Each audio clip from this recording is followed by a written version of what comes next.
All righty. All right. Welcome, everybody. My name is Jen Cottrell. I am one of the club directors, coaches, and recruiting coordinator for Legacy. Um, I am doing a recruiting update today for Training Thursday for our online video training. I am I am trying to focus this presentation or webinar on the updates that have had to occur due to the changes that COVID-19 has brought to our volleyball world, and try to educate our families based on the questions that were submitted and just things that I have heard through talking to college coaches and our families. So just trying to get everybody some information, put everyone's mind at ease, and get everybody kind of on the same page moving forward. So let's get started. So obviously, the main thing on everyone's mind is COVID-19, how it's affecting our world and our towns and our schools and our families. And unfortunately, it has had an impact on club volleyball and on recruiting. So the main NCAA impacts is that the NCAA just yesterday extended the dead period to May 31st. Normally, on a traditional timeline, the dead period is in May. So it goes from May 1st to Memorial Day. Since we had April as a dead period, we weren't sure if they were going to open things up in May or not, but it looks like we are shut down with recruiting until June 1st. So that includes no in person contact, no unofficial or official visits, and no off campus recruiting. That just keeps the college coaches and their families safe. Also, the NCAA granted Division One women's beach volleyball and men's volleyball seniors another year of eligibility. Every other player on the roster didn't use their year of eligibility, so they technically all redshirted as well. So those are some major implications for those two sports. Right now, there's no implications for the women's indoor teams because they obviously played their fall season just fine. So questions. What I tried to do for my presentation is organize the questions that were submitted to me along with the topics that I wanted to discuss. So, I'll talk about some things, and then the questions that were sent along, I will address those to try to keep everything kind of organized. So the questions that were submitted to us from our families, the first one was, will they push back the June 15th date? This is for 2022s, so that's typically 16U players. On June 15th, they are allowed to now start communicating with college coaches. I have not heard anything that they were going to push that back. I do believe that they will stick firm to that date, considering this is the first year for the new rules. And I think that everyone is eager to start communicating in that 2022 class. That kind of leads me into my next question. Are you getting any feedback from college coaches on what they plan to do?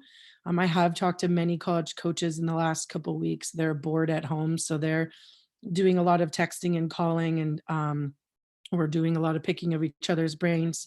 And they have not heard anything about pushing the date back on June 15th either.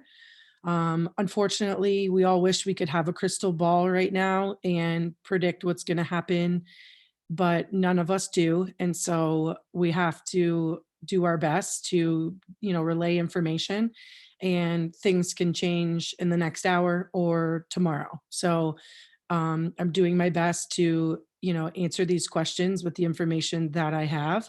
But I think it's important to also understand that things can change. So just like the dead period, I did this slide 2 days ago, and yesterday I had to come in and make edits because the NCAA released their new dead period date. So we just have to be patient, and as the information comes in, I will obviously keep everybody updated.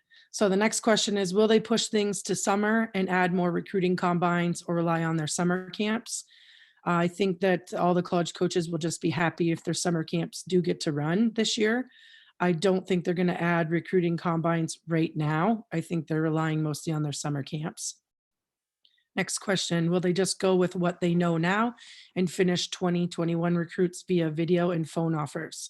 I do think that's true for 20. A lot of the 18s are done playing because A lot of the 18s tournaments are done. The meat of their season is earlier on in the winter. And I think that coaches are eager to finalize their rosters.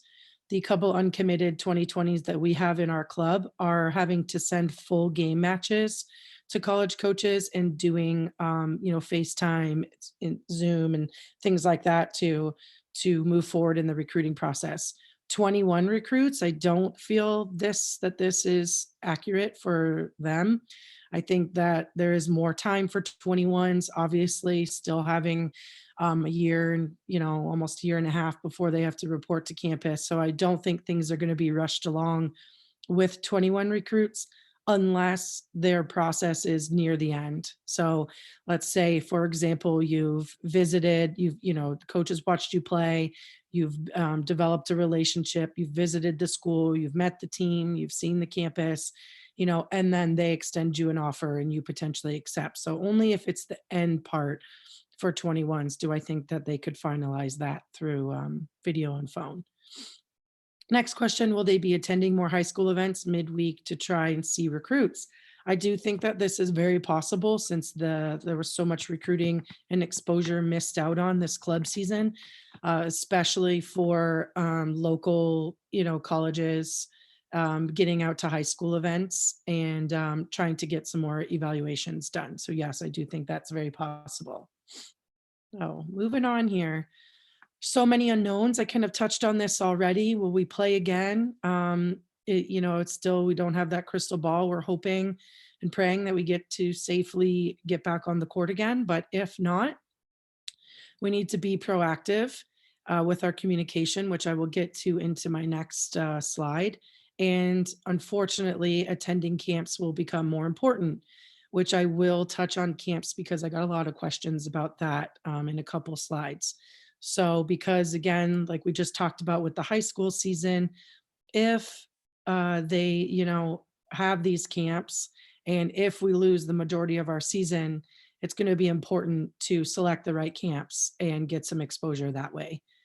Unfortunately, I also believe that the recruiting process will be delayed for 21 and 22 athletes.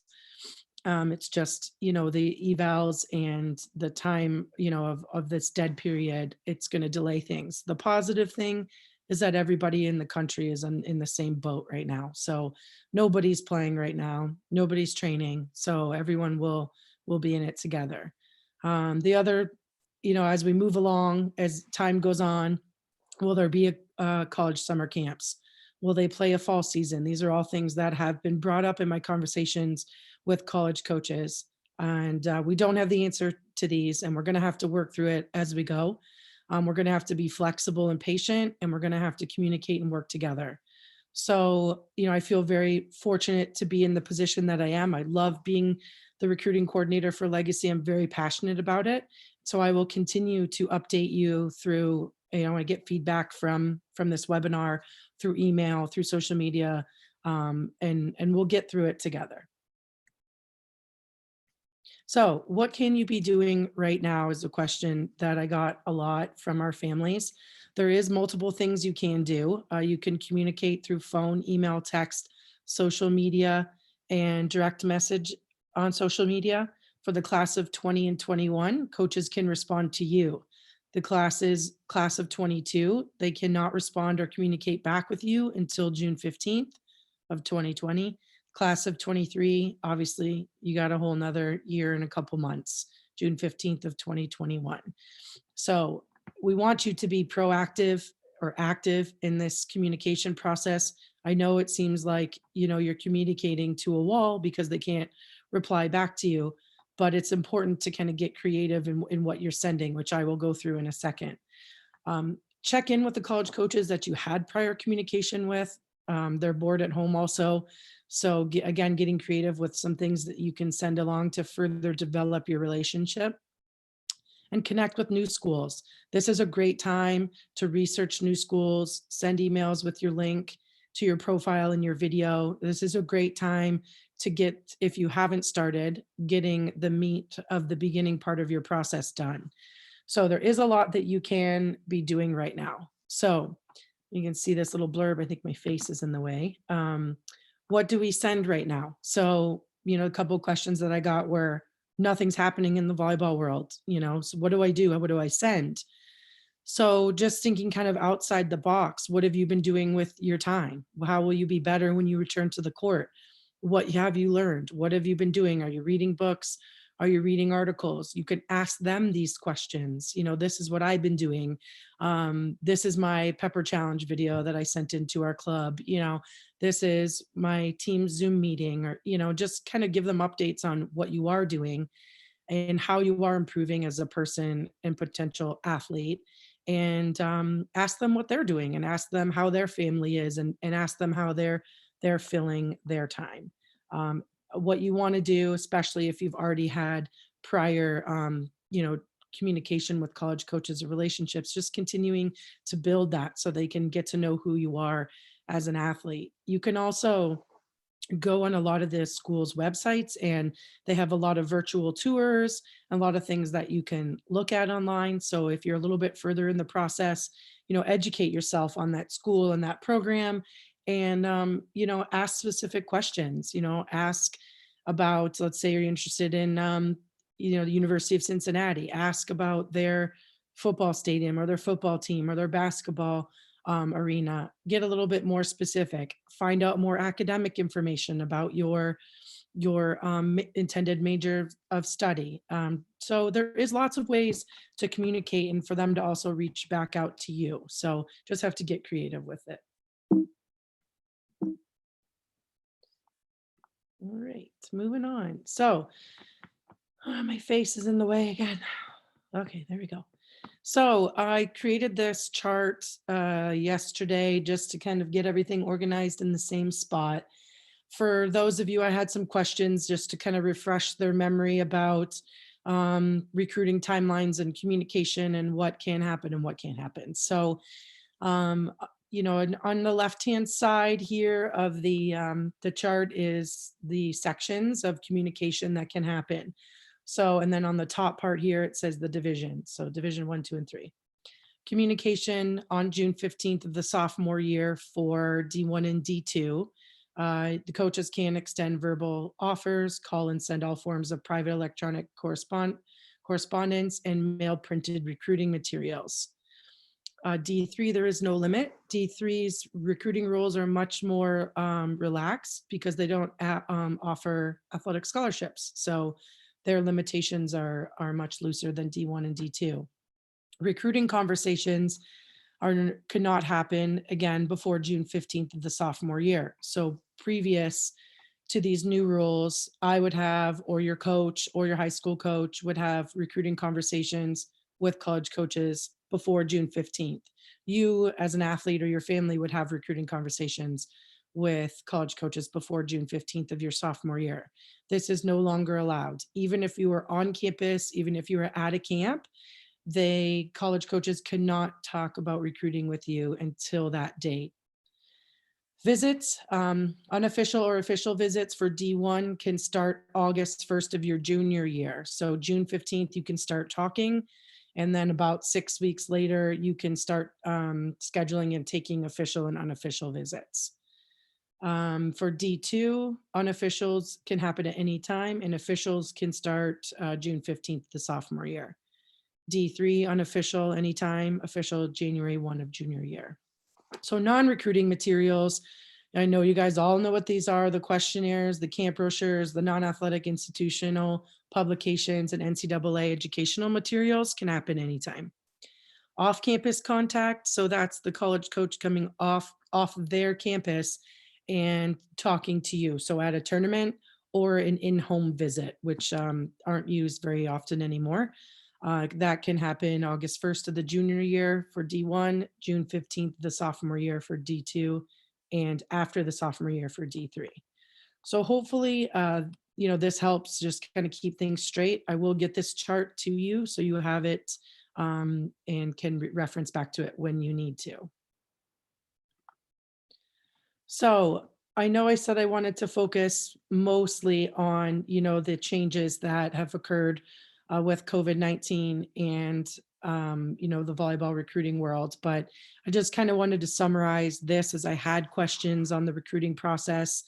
I'm not going to spend a whole lot of time here because I really do want to focus more on the impact of COVID-19 and not playing currently and all the questions that I received. But really briefly, I break down the recruiting process into 3 stages. The starting stage, which is a lot of the grunt work, determining your target list of schools was step number 1. So whenever I have someone email me and say, I need some help with recruiting, the first thing I do is figure out where they are. Are they in the starting block here? Are they in the evaluation block? Or are they actively being recruited here? So determine your target list of schools means you sit down with your parents and you say, this is what I want academically. These are my geographical restraints. And I've talked to my coach or recruiting director about my volleyball piece and what schools and what conferences I think I'm able to attend there.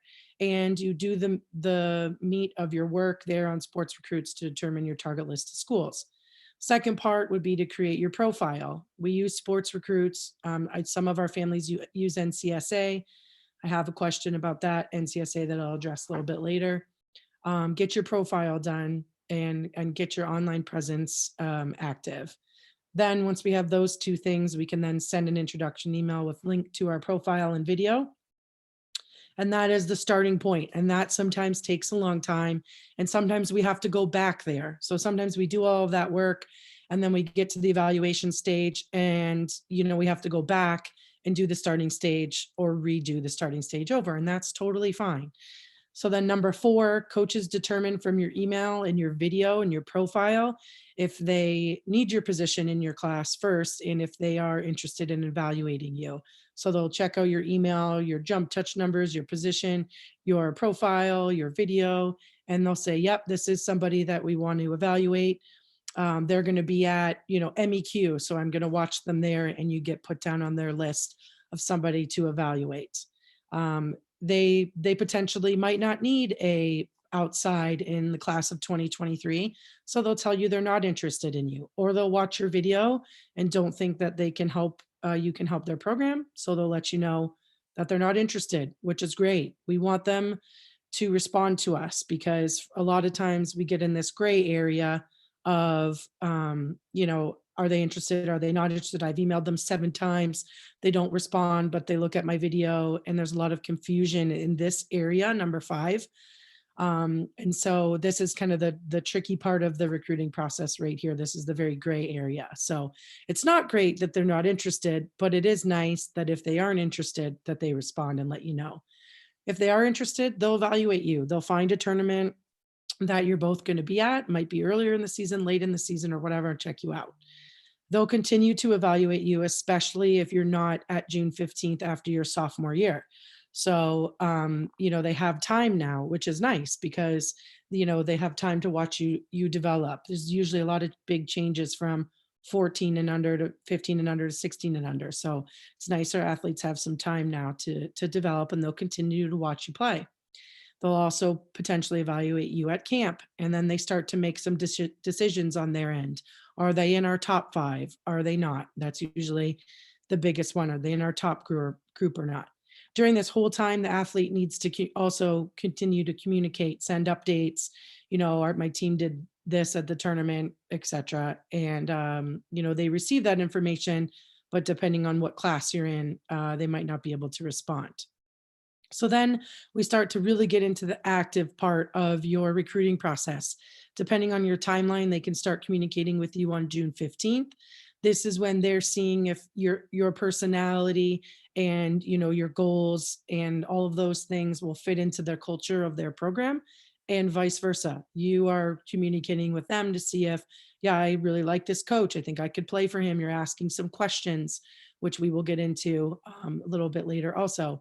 And they're starting to figure out in these 6 weeks before August 1st, who moves up in their top group and who moves down. If you are in their top group, which usually it's about 3 athletes, they will invite you for a visit. Sometimes it's less and sometimes it's more. That's just a general amount. Visits can start being scheduled after August 1st of your junior year, which is going to be really tricky with high school season. I know in Michigan, We play a lot of high school tournaments on the weekends, and we have league matches during the day and practice. So it's going to put a lot of pressure on our athletes to communicate with their high school coaches about visits and trying to get these scheduled, and working with your high school coach on when you can go and when you can't. So I think it's very, very important, if you are going to be a junior this year or next year, that you remember this. Call your high school coach and let them know what's going on. Some of them coach club and are privy to this information, and some of them don't. So they just don't know that you're going to be required to take your visits during the fall now, and communicate with them. I have these schools that I'm trying to visit. How are these dates? Would this be okay if I miss this practice, or whatever it is? And work with your high school coach to make sure it works for everybody. And then from there, this is our first class to go through the new rules, the new recruiting rules. And now on top of it, we have the COVID-19 impact. So this should be really interesting. I'm sorry, 2022s. This is tough for you, I know, but it'll be okay. Offers and timeline are uncharted waters. We aren't sure exactly what's going to happen when you go on campus and you go for a visit and they make you an offer. They can make you an offer on June 15th on the phone. So they can let you know that on the phone ahead of time. We aren't sure how long they're going to give you. I think every program is going to be a little bit different. Everybody's going to do things a little bit differently. And I think it's just important that you have open and honest communication with the college coach, yourself, your family, and myself, or your club coach, or whoever is really helping direct you through this recruiting process.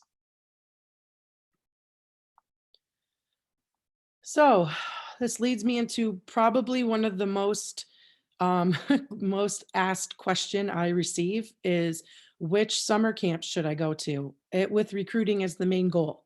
If you're not in the recruiting process yet, then you should be attending camps to experience different colleges and their campuses and their coaching styles, and to improve your game. So this is with recruiting as the main goal. So my face is in the way again. I'm going to move myself. It's hard to decide which camps to invest your time, money, and energy on, and I understand that. And that's why I'm here to help. So I would advise that you focus your efforts on attending camps at schools that have, number one, evaluated you. So you've gone through the start and you've gone through the middle part, the evaluation portion of your recruiting process. And they have evaluated you, and they have reached out to you, or your coach or your recruiting director, expressing interest. So we're starting to get those emails in now, very generic kind of, yeah, we are interested, we have general interest. Those are the ones that I would focus on. If you have got 10 of those, lucky you, good job. Okay. And now you have a hard choice of choosing a couple of those to go to. We recommend attending 2 to 3 camps per summer. You don't have to attend the entire camp. You can go to one day of a 3-day camp. You can go to, I don't know why University of Cincinnati is in my head, but it is. University of Cincinnati and Xavier are in the same city. So if those two schools are interested in you, try to get both of those camps in one trip. Just communicate your plans with the coach. Or if you're going to a camp in Indiana, try to get 1 or 2 camps in that same trip, to kind of maximize your resources. If you don't have a lot of schools actively expressing interest in you right now, that is okay. Um, Everyone's process is different. Everyone's timeline is different. Then I would recommend that you choose some schools that you are interested in. So you can ask your coach, or you can ask me if we think that the school's camps, or the camps that you're thinking about going to, are a good fit for your volleyball ability. So for example, going to University of Texas's camp, there's very few athletes in our club that University of Texas is actively recruiting. So we wouldn't want you to, waste your resources to fly down there and go to their camp because you got a camp brochure from them. So we want you to be realistic and use your resources and maximize the camps that you're going to. So You can certainly ask us if you think these are good choices, and kind of ask yourself these questions. Have they evaluated you, and have they reached out to express that they're interested? So hopefully that, excuse me, has answered the questions there about which ones to go to and how many to go to. I know that I said earlier that you might want to attend a couple more camps. Only do that if it works for your family and for you, for the athlete. You don't want to be driving around the country this entire summer, spending all this money on summer camps. You do what you can, and coaches understand. If you were invited to a camp and it is someone that has evaluated you and reached out to you, or the coach or the director expressing interest, and you can't go, let them know. It's very, very important, especially this year. Let them know that you do have, an sincere interest in their school and program, and maybe ask if there is something else that you can attend, but that you just can't make it due to, your family's scheduling or prior commitment. I know a lot of our families have siblings and they have sports and they have camps, and you have family vacation in the summer. So just be open and honest with the coaches if you can attend. So, more questions about summer camps. These are kind of summarized from what was sent along to me. Many of the college camps are at the same time. What do we do? I also have the question about a lot of them are during tryouts. So, during club tryouts, sorry. So, first, many of the college camps are at the same time. You have to pick the ones that are, again, that have evaluated you and that have expressed interest, and for the third level there, that you are interested in. So let's say you have 5 schools that have evaluated you and expressed interest. You can try to pick from those 5 that work best for your family and your schedule. And then number 2, that you're the most interested in. So you might have to rank the schools, and this is the number 1, this is number 2, this is number 3, and get to those camps that you can.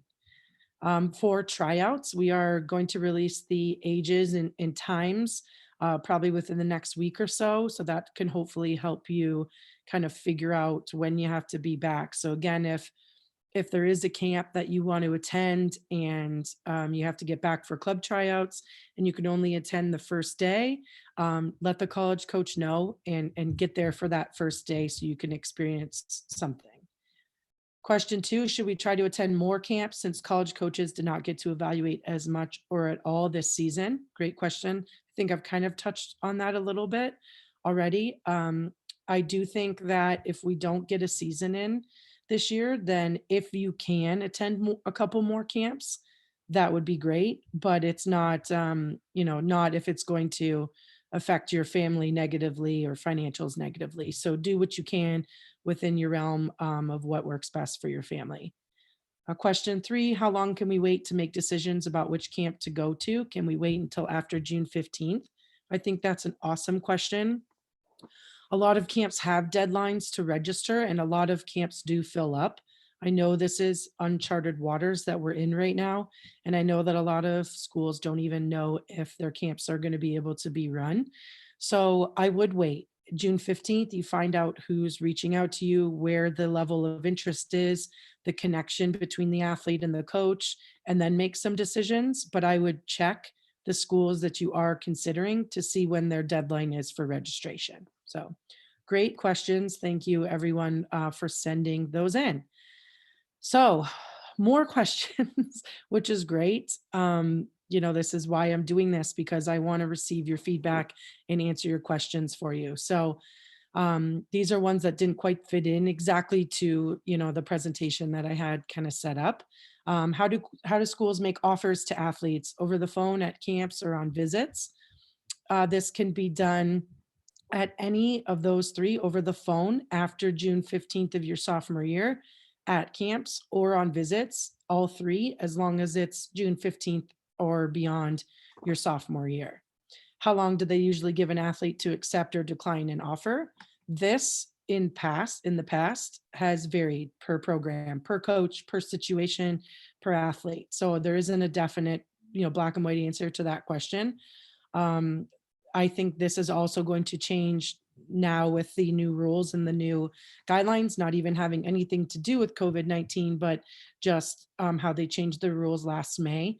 I think that each program is going to do this a little bit differently. So we'll have to buckle our seatbelts and see this year kind of what the expectation is and learn from it, unfortunately. So, do you think the NCAA will change the June 15th date with the pandemic? Do believe I had that question earlier, so sorry for the repeat.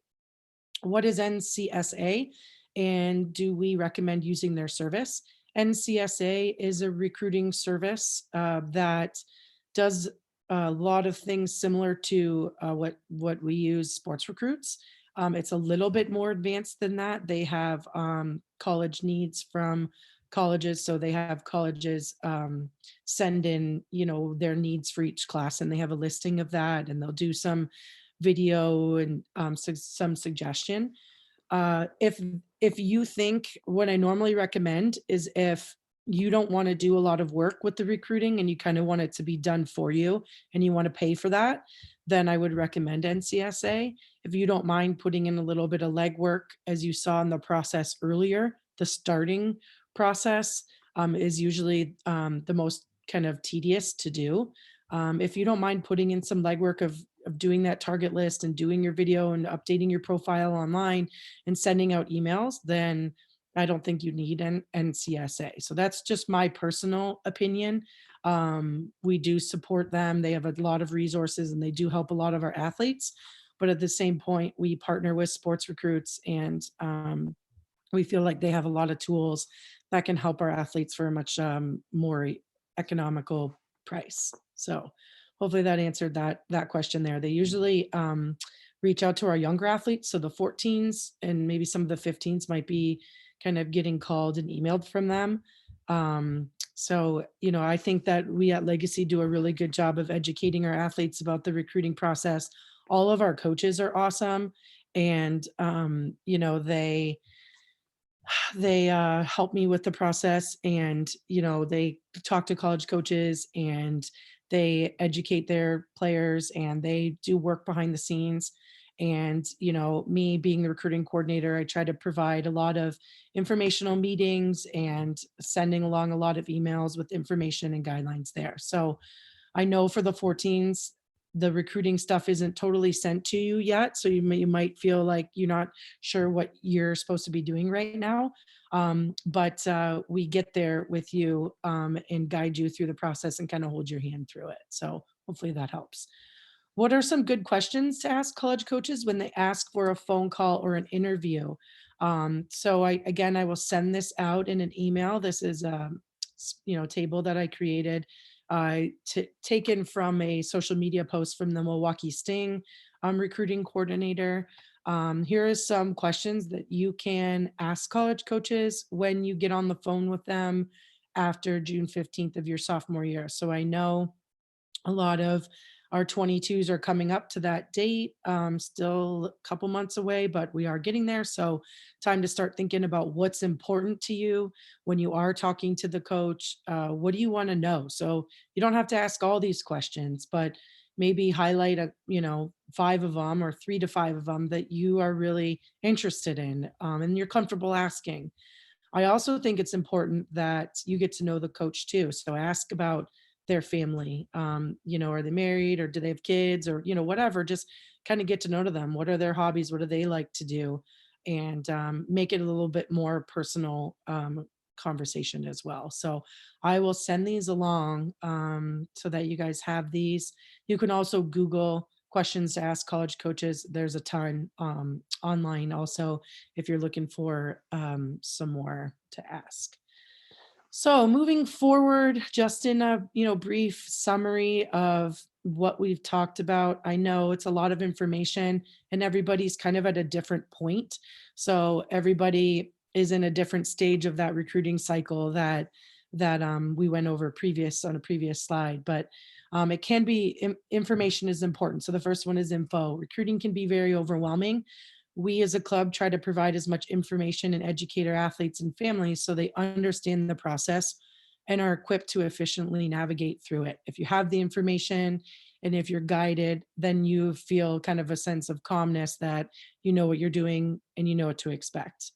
Um, One disclaimer is the recruiting process is different for everybody. Some people it's easy, some people it's quick and easy and it's no big deal. Some is a little bit longer, a little bit more ups and downs or bumps in the road, or a little bit more of a roller coaster ride. And others, it's extremely difficult. So, everyone kind of has a different process, and it's all okay because ultimately we're looking for the right fit, the right school, the right program, and the right fit academically, socially, mentally for our athletes. Resources. Use your resources to seek help and information. Use your coach. Use myself. Um, use the internet. Use credible resources. We have a lot on our website under recruiting, and then info for athletes and parents, to get information, and to seek help. So everyone always says, "I know you're busy," when they reach out to me, but this is my job and I love doing it. So please, don't be afraid to ask questions. I have no problem replying and getting you the information that you need. Patience. Don't rush to make a decision during this difficult, unknown time. So I've heard from some of the 21s that are starting to kind of feel a little bit anxious and rush to make a decision. Be patient. Usually, when I hear the terms, "I just want this to be over with," it ends up with a decision that sometimes doesn't work out in the end. So just try to be patient. We will all get through this, and you will all get to a wonderful, wonderful place in the long run. Finally, take a deep breath. Everything will work out. You're lucky to have the opportunities that you have. You're blessed to have the athletic talent that you have. It'll all work out. Coming from somebody that has been through this process with hundreds of athletes and families, and experienced every sort of freak out on every level and every different situation and experience and recruiting process. And in the end, it always does work out. So just try to take a deep breath, parents and athlete, and we will get you there. We'll get you there together. So finally, oops, I forgot an M on my .com, but I think we all know that by now. There's my email. I will email out all the, the graphics and stuff and the presentation. This will be on our YouTube channel, so you can always go through it again. If I didn't answer your questions, or if I've piqued other questions, I think next week, again on Thursday, I will be here. So send them along to me so I can get them all answered and get everybody on the same page. So finally, I just want to say thank you to everybody if you tuned in, and for all of our families out there trying to navigate through this crazy world that we're in right now.